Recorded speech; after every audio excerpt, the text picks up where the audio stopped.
తాకట్లో ఉన్న మీ బంగారాన్ని విడిపించి ఆ రోజు ఆన్లైన్ రేటుకి కొంటాం. Sharma gold company.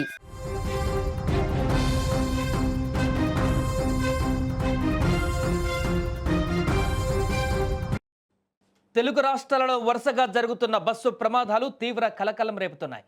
రోజుకో చోట ఆర్టీసీ బస్సులు లేదా ప్రైవేటు బస్సులు ఏదో ఒక ప్రమాదానికి గురవుతున్నాయి. ఇటీవల రంగారెడ్డి జిల్లా చేవెళ్లలో జరిగిన బస్సు ప్రమాదంలో దాదాపు 19 మంది ప్రయాణికులు ప్రాణాలు కోల్పోయిన విషయం మనందరికీ తెలిసిందే. ఆ ఘటన ఇంకా కళ్ళ ముందే కనపడుతుంది. ఆ దారుణమైనటువంటి సన్నివేశాలు ఇంకా ప్రతి కళ్ళల్లో మెదులుతున్నాయి. అప్పటి నుంచి ఏదో ఒక ప్రాంతంలో బస్సు ప్రమాదాలు జరుగుతూనే ఉన్నాయి. వరుసగా ఆ ఇన్సిడెంట్స్కి సంబంధించిన వార్తలు చూస్తూనే ఉన్నాం. ఇప్పుడు తాజాగా మరొక ప్రమాదం జరిగింది. రంగారెడ్డి జిల్లాలో మరో బస్సు ప్రమాదానికి గురైంది. ఆర్టీసీ బస్సును డీసీఎం ఢీకొట్టింది. ఈ ఘటనలో ప్రయాణికులు స్వల్పంగా గాయపడ్డారు. ఎవరికి ప్రాణ నష్టం జరగకపోవడంతో అందరూ ఊపిరి పీల్చుకున్నారు. రాజేంద్రనగర్ పోలీస్ స్టేషన్ పరిధిలోని ఆరంగర్ చౌరస్తా వద్ద ఈ యొక్క రోడ్డు ప్రమాదం ఈరోజు ఉదయం జరిగింది.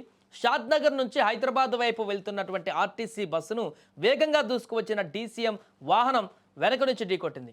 ఒక్కసారిగా డీసీఎం ఢీకొట్టడంతో బస్సులోని ప్రయాణికులంతా కూడా షాక్ గురయ్యారు. ఈ యొక్క ప్రమాదంలో బస్సులోని ప్రయాణికులు స్వల్పంగా గాయపడ్డారు. వెనక కూర్చున్నటువంటి ప్రయాణికులు.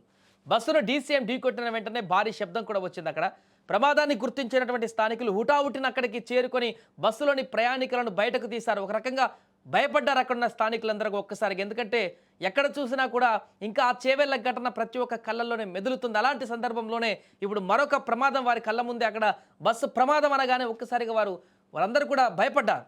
పరిగెత్తుకుంటూ అక్కడికి వెళ్ళారు. అక్కడ ఉన్నటువంటి స్థానికులందరూ, చుట్టుపక్కల ఉన్న వాళ్ళు ఏమైందని చెప్పేసి. బట్ అదృష్టవశాత్తు ఎవరి ప్రాణాలకు ఏం కాలేదు. అక్కడ గాయపడిన వారిని మాత్రం చికిత్స నిమిత్తం స్థానిక ఆసుపత్రికి తరలించారు.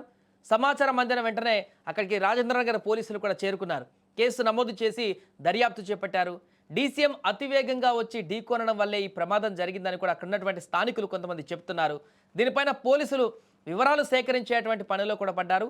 అయితే ఈ ప్రమాదంలో ఎలాంటి ప్రాణ నష్టం జరగలేదని, ప్రయాణికులు స్వల్ప గాయాలతో బయటపడ్డారని కూడా పోలీసులు చెప్తున్నారు. అక్కడ ఉన్నటువంటి స్థానికులు కూడా చెప్తున్నారు. దీంతో ఒక పెద్ద ప్రమాదం నుంచి అయితే ఈరోజు అందరూ కూడా బయటపడ్డట్టుగా కనపడుతుంది ప్రయాణికులంతా కూడా. సో దీనికి సంబంధించిన సీసీ ఫుటేజ్లను కూడా ఇప్పుడు పరిశీలిస్తున్నారు పోలీసులు. అన్ని కోణాలను కూడా దర్యాప్తు చేస్తున్నారు. డీసీఎం ఎక్కడి నుంచి ఎటువైపు వెళ్తుంది, ఎందుకు అక్కడ ఆ రూట్లో వచ్చింది, బస్సుని వెనక నుంచి ఎలా గుద్దేసింది, ఎవరి తప్పిదం ఉంది, ఎంత స్పీడ్తో వెళ్తున్నాడు ఆ డీసీఎం డ్రైవర్, పూర్తి వివరాలు కూడా సేకరించినట్టు పడ్డారు. ఆ పనిలో పడ్డారు. వరుసగా జరుగుతున్నటువంటి ఈ ప్రమాదాలన్నీ కూడా తీవ్ర భయాందోళనకు గురి చేస్తున్నాయి. రోడ్లపైన హెవీ స్పీడ్ కారణంగా జరుగుతున్నాయా, లేకుంటే డ్రైవర్లు కంట్రోల్ తప్పుతున్నారా, ఎర్లీ మార్నింగ్లో ఎక్కువ జరుగుతున్నటువంటి సందర్భాన్ని మనం చూస్తున్నాం. ఇది కూడా ఈరోజు ఉదయం మార్నింగ్ సమయంలో జరిగినటువంటి ప్రమాదంగానే మనకు కనిపిస్తుంది. ఆ విజువల్స్లో చూస్తున్నాం. కొంత వెనక నుంచి గుద్దడంతో, వెనకాల ఒకవైపు కొంత ర్యాష్ ఇవ్వడంతో ఇంత ప్రమాదం తప్పింది. కానీ ఒకవేళ మిడిల్లో గుద్దితే ఇంకా చాలా పెద్ద ప్రమాదం ఉండేటువంటి పరిస్థితి ఉండేది. వెనక కూర్చున్నటువంటి వారికి ఇంకెక్కువ డ్యామేజ్ ఉండేది, బ్యాక్ సైడ్లో గుద్దేసింది కాబట్టి. సేమ్ అదే ఎక్స్ప్రెస్ బస్ చేవెళ్ల నుంచి మొన్న జరిగినటువంటి తాండూరు నుంచి వచ్చినటువంటి ఎక్స్ప్రెస్ బస్ ఏదైతే ఉందో అలాంటి యాజ్ ఇట్ ఈస్ బస్సే ఇక్కడ మరొక ప్రమాదానికి గురైంది. సేమ్ అలాంటి ఇన్సిడెంట్ కనపడడంతో ఆ విజువల్ చూడడంతో ఒక్కసారికి అందరికీ అక్కడ కళ్ళు బయర్లు గమ్మినటువంటి పరిస్థితి ఏర్పడింది.